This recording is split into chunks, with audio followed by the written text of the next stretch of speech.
The notion of faith. I think it's a word that is more often than not misrepresented.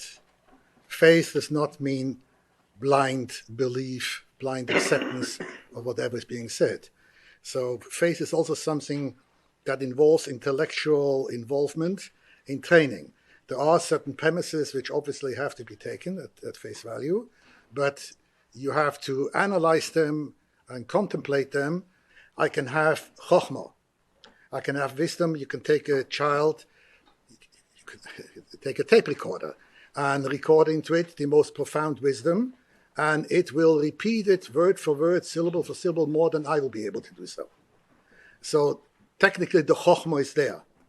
There's chokhmah, but you haven't got a clue what you're talking about. To have a clue what you're talking about, that is called bina. So I understand. But even with bina, as he explains in Tanya, I can know the concept, which is chokhmah.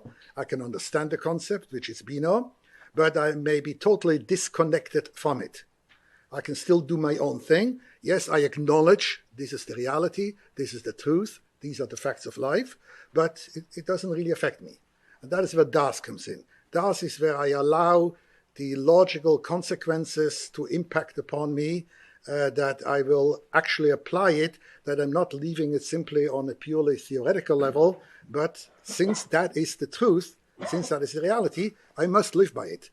When we talk about emunah, faith, and we talk about knowledge, there is not the way it is normally perceived that there's a big divide between them. There isn't. They are one and the same. I do need rational knowledge, and I do need a rational basis for my emunah. Emunah cannot work in a blind area. So when we say that a emunah transcends chokhmah and transcends das and all that, emunah becomes still the foundation. What am I going to build up? First, I need the rational foundation to know exactly what I'm talking about, and that there is nothing contradicting it. There's nothing standing in opposition thereto. And then, since my mind can only go so far and no further, so then I have to introduce. But the emunah itself is completely based on this chokhmah.